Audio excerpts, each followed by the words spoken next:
السلام عليكم ورحمة الله وبركاته. ازيكم حبايبي؟ عاملين ايه؟ النهاردة هعمل معاكم المهلبية. بصوا معايا كيلو لبن، هحط عليه ايه على البارد كده. هحط عليه 4 معالق نشا، يعني 4 معالق كبار كده حلوين.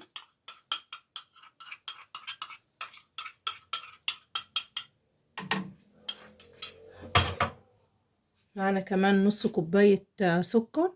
السكر طبعا حبيبتي على حسب الرغبة، ممكن تزودي ممكن تقللي براحتك يعني. انا هحط شوية كمان.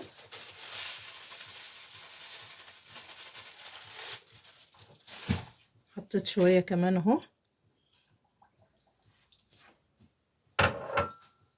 هنقلب الاول على البارد الحاجات دي قبل ما نرفعها على النار. نقلبها كلها بالله في اللبن كده.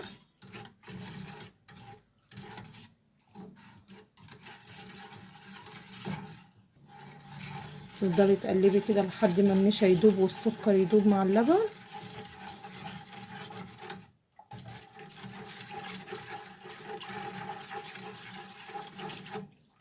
بقى ايه، هنرفعهم على النار. هنشغل النار.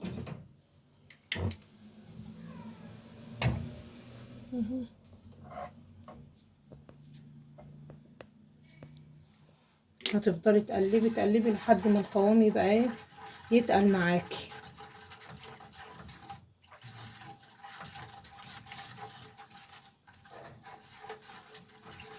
قلبي قلبي لحد ما القوام كله يتقل معاكي كده.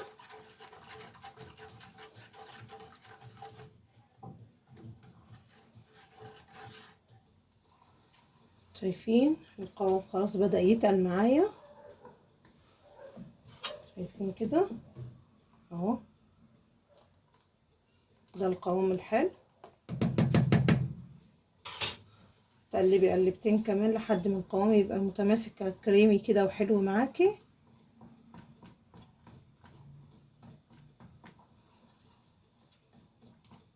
عشان تاكلي مهلبية حلوة لازم القوام يبقى ايه، مش تقيل قوي ولا خفيف.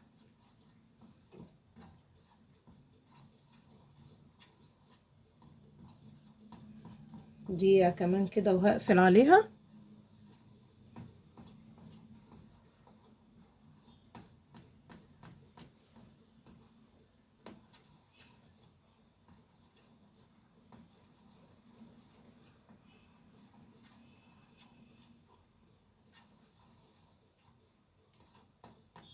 تفضلي قلبي ايدك فيها على طول عشان ما تكتلش معاكي.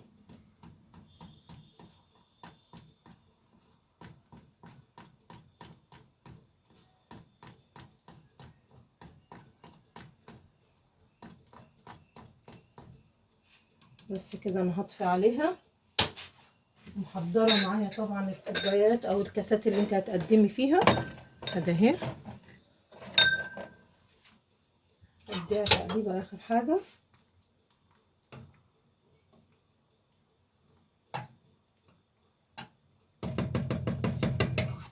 كده تمام قوي. اغرفها معاكم.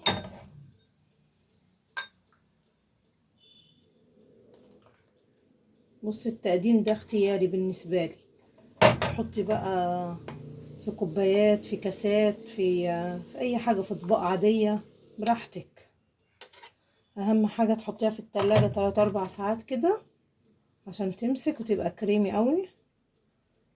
ما تبصيش عليها دلوقتي، اول ما تدخل التلاجة وتبرد شوية هتلاقيها مسكت خالص.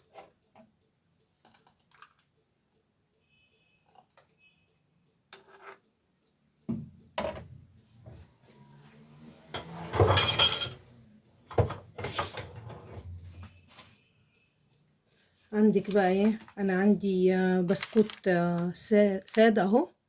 انا فتفته اي نوع بسكوت عندك. انا لقيت البسكوت ده رحت فتفت منه شوية. بصي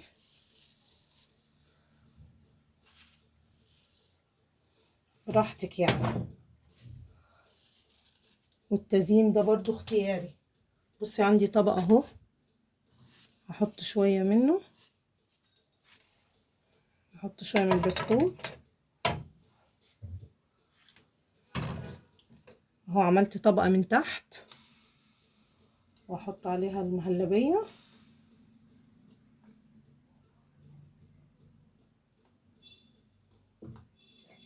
اهو. بص التزيين ده براحتك انت يعني. بصي يا حبيبتي التزيين ده اختياري. انا هنا طبقين كده حطيت عليهم بسكوت سادة من ده عشان العيال اللي عندي بيحبوه قوي. الطبق ده مثلا هحط عليه ايه، عندك جوز هند ماشي اهو،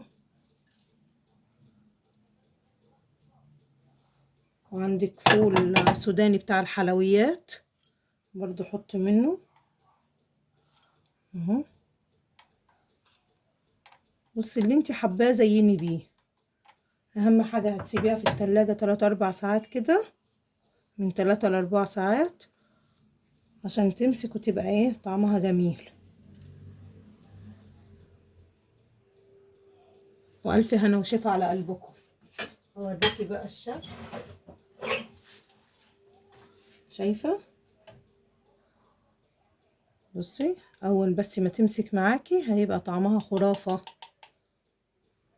حطيها في التلاجة سيبها تجمد شوية وكليها بألف هنا وشفا. ما تنسوش تعملوا لي اللايك والاشتراك عشان قناتي تكبر بيكم.